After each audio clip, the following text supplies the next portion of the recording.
Hi everyone, welcome back to your channel I Love Pharmacology. In today's session, let us understand the concepts of beta blockers. Myself, Dr. Padmanabha, TS, welcome back to beta blockers. So in case of beta blockers, we're going to study a beta receptor mediated activity and its drugs which are blocking the beta receptor mediated activity, which usually beta receptor acts on the heart, renal system, kidney, blood vessels, etc. So coming to the beta blockers, the one should remember that all this beta blocker group of drugs will end with a letter LOL, L-O-L. So overview of this lecture session will be on introduction to the beta blockers, classification of beta blockers. We'll go through the pharmacological actions, clinical uses, and the adverse effects. So first coming to the pharmacological actions. So let us understand that beta receptors are present in many parts in our body. So especially the beta receptors are present in the myocardial cells. They are present in the renal system, especially in the juxtaglomerular cells. So the unique receptor which is present in the myocardium as well as in the juxtaglomerular cells will be of beta 1 subtype of receptors. So activation of beta 1 receptor in the heart will lead to increase in the cardiac contraction. It increases the conduction velocity and also it increases the myocardial contraction.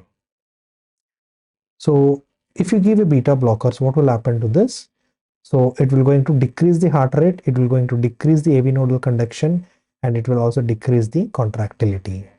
So what happens when you stimulate the beta 1 receptors in the juxtaglomerular cells of the renal system? So activation of beta 1 will going to increase the release of renin, which will going to mediate the renin-angiotensin-aldosterone mechanism. So blockage of the beta 1 receptor will lead to decrease in the renin release, thereby in turn it will going to decrease the angiotensin 2 mediated activity, thereby it decreases the blood pressure as well as it decreases the aldosterone activity, thereby it decreases the sodium as well as the water retention. And next we have a blood vessel. On the blood vessels, apart from blood vessels, some of the receptors are also present on the bronchial smooth muscles, in the eyes, as well as in the liver. So the receptor which is present in these organs is beta 2 receptors. Activation of beta 2 receptors in the vascular smooth muscle lead to vasodilation because of the vascular smooth muscle relaxation. Whereas the activation of beta 2 receptors in the lung, that is especially in the bronchial smooth muscles, will lead to relaxation of the bronchial smooth muscles, leading to bronchodilation. So that's why beta 2 agonists are very useful in the treatment of acute bronchospasm. The example is this salbutamol. So here, if you block the beta 2 activity in the blood vessel, what happens to the size of the blood vessels? So since you block the beta 2 receptor, the vessels will also have a alpha 1 activity. So there will be unopposed alpha 1 activity leading to vasoconstriction. So on the other hand, when beta blockers are given in case of the bronchial asthma individuals, it leads to bronchoconstriction. So basically it blocks the beta 2 activity, which will lead to bronchial smooth muscle relaxation, leading to the bronchoconstriction. So what happens in case of the eye? Beta 2 activation in the eye decreases the secretion of the aqueous humor, therefore it will be useful in the treatment of glaucoma. So what happens when you stimulate the beta 2? So actually beta 2 activation, beta 2 blockage in the eye will lead to decrease in the aqueous humor secretion.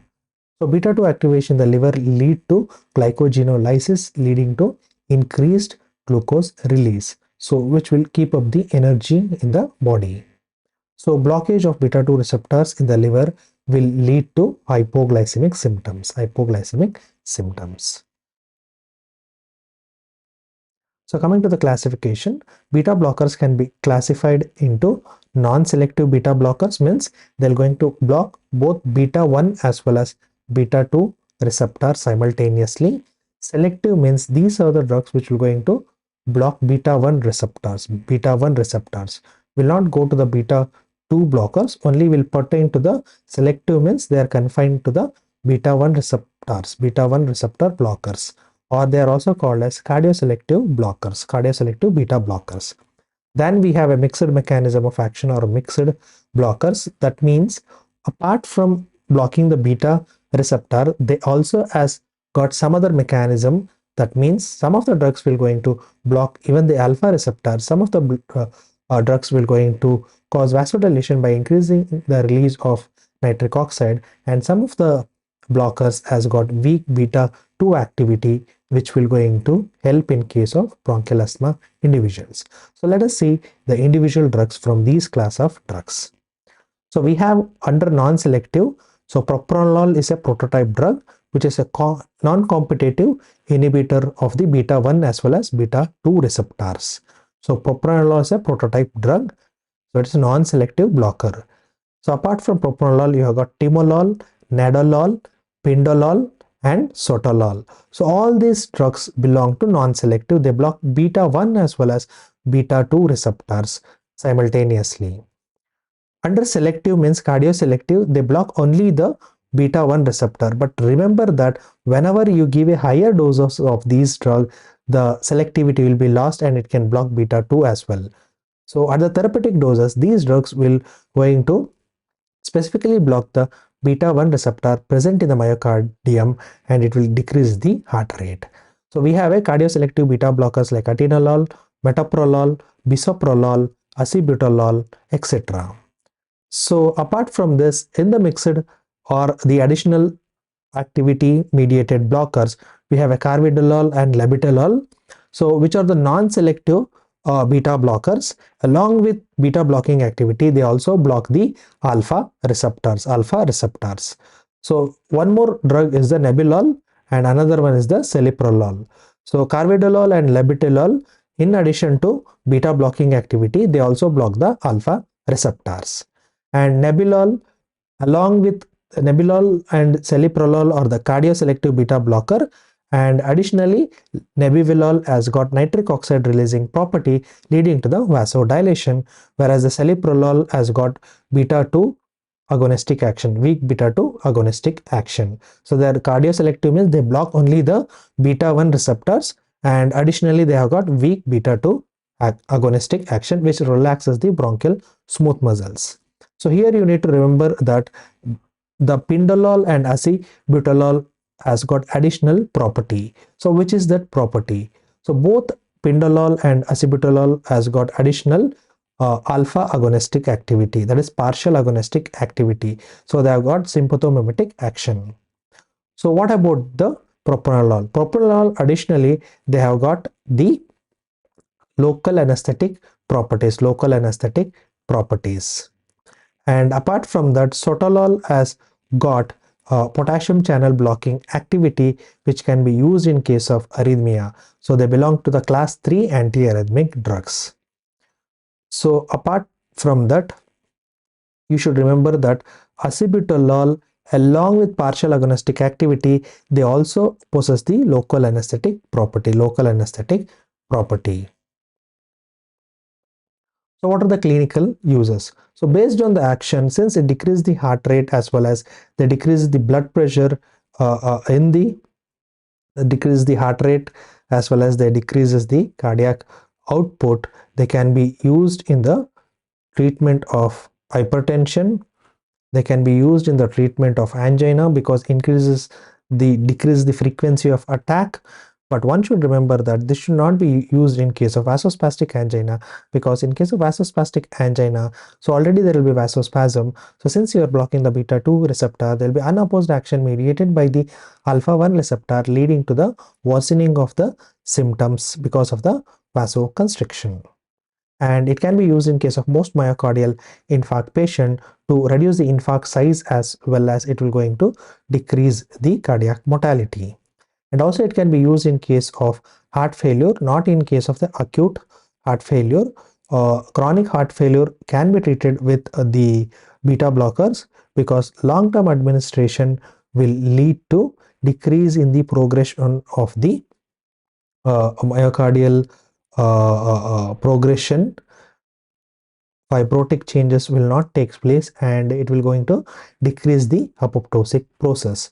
So the progression of the disease will be halted, and it will lead to increased survival rate. So it can also be used in case of migraine. So they are useful in case of hypertension, angina, post myocardial patient, heart failure. In heart failure, specifically we use drugs such as nebivolol. The mnemonic is new CBME, that is nebivolol. C stands for carvedilol, B stands for bisoprolol, and M stands for metoprolol. Almost all they are the cardioselective beta blockers. Then we have a arrhythmia can be treated, since it decreases the AV nodal conduction. It can be used in case of atrial fibrillation, and it can be used in case of migraine. Especially the propranolol is a prophylactic drug of choice in the treatment of migraine. It can be used in case of glaucoma. Timolol, which reduces the secretion of the aqueous humor, which can be used as adjuvant to the prostaglandin analogs. So it can be used to decrease the anxiety levels as well as the essential tremors. And also it is used along with the alpha blockers. So in case of pheochromocytoma, there will be increased adrenergic or catecholamine release from the adrenal medulla or the adrenal tumors, which increase the risk of hypertensive crisis. So to counteract these characteristic or the symptoms of pheochromocytoma, you need to block the alpha receptor first, followed by you can give a beta blockers. It can be used in case of thyrotoxicosis. Again, the beta blockers will going to decrease the sympathomimetic activity mediated by the increased thyroid levels, and also it decrease the peripheral conversion of T4 to T3. And one more drug we should remember is the esmolol, which is ultra short acting agent, because they are degraded by the esterases in the plasma, and they are useful in the treatment during cardiac surgeries or the aortic dissection, etc. And this is the shortest acting agent, esmolol. Nadolol has got the longest duration of action. So coming to the adverse effects, so it can be remembered in the form of 6 B's. So it can cause decrease in the blood pressure, hypotension can be the problem. Since it decreases the release of glucose, it can cause hypoglycemia. Hypoglycemia symptoms will be masked because all the sympathetic responses or sympathetically mediated activity like the flight and fight response will be blocked by beta blockers. Thereby what happens, the patient with diabetes mellitus, if they experience the hypoglycemia symptoms will not be experienced, because whenever there is hypoglycemia, what happens, there will be sympathetic regulation. Sympathetic system will be activated. There will be increased activity of catecholamines, which acts on the liver, and it increases the glycogenolysis. Since all these processes are stopped by the beta blockers, so beta blocker administration will mask the symptoms of the hypoglycemia, except for the sweating. And on the bronchial smooth muscle, it causes bronchoconstriction, that is bronchospasm. So that's why they should not be used in case of bronchial asthma individuals. So it decreases the BP, hypotension, it decreases the heart rate, bradycardia. Since it causes bradycardia and decreasing the AV nodal conduction, it should not be used in case of heart block patient. So it also decreases the blood glucose level. So it will going to increase the triglyceride levels and decreases the HDL levels. Thereby it has got bad cholesterol history, and it causes bronchoconstriction, bad heart. That means it will going to depress the cardiac activity. So it can cause fatigue, and it can cause decrease in the exercise capacity. So they are mainly contraindicated if the patient has got bronchial asthma, as well as in case of. So where are these beta blockers contraindicated? So beta blockers are contraindicated in asthma. They are contraindicated in case of AV block as well. So they are contraindicated in case of AV block. So what are the important caution you need to take care? Since it masks the hypoglycemic symptoms, it should be very cautiously administered in case of diabetes individuals. and should not be used or contraindicated in case of vasospastic or variant angina or Prinzmetal angina, because it's going to increases or worsens the symptoms of angina because of the unopposed alpha mediated vasoconstriction. So one should remember that all these beta blockers should not be stopped abruptly, because there is a risk of rebound hypertension as well as rebound increase in the blood pressure, rebound increase in the heart rate, that is tachycardia. And also they should not be used in case of heart block, because it decreases the cardiac contractility as well as thereby in turn it decreases the cardiac output as well as cardiac contraction. So this was all about the beta blocker. Hope you have understood the beta blocker, what is beta blocker, what are the actions of beta blocker, classifications of beta blocker, non-selective, selective, and the additionally acting drug. And you should also remember that the usefulness of beta blocker in clinical practice is very important, and also you should take care of the adverse effect profile, because sometimes when you are administering these drugs, this will going to be very dangerous if you use especially the non-selective beta blocker in case of bronchial asthma individuals, and also in case of the diabetes individuals and vasospastic angina. So can you tell which beta blocker will going to cause nitric oxide release? That is your nebivolol. Which is a beta blocker which has got beta 2 agonistic action? It is your celiprolol. So which is the beta 2 blocker which has got additionally alpha blocking activity? That is carvedilol and labetalol. And which has got the partial agonistic activity? Pindolol and the acebutolol. Which has got the local anesthetic activity? That is membrane stabilizing activity. So membrane stabilizing activity is mediated by propranolol as well as the acebutolol. So where they are used? Basically they are used in angina, hypertension, post MI, heart failure, especially the chronic long-term administration will be beneficial, migraine, glaucoma. Apart from cardiac condition, they are used in non-cardiac condition uses will be the migraine, glaucoma, anxiety, essential tremors, pheochromocytoma, and thyrotoxicosis. So 6 B's you need to remember with respect to the side effects profile of the beta blocker. So if you find this video useful, please do subscribe to my channel I Love Pharmacology for more updates on pharmacology. Thank you.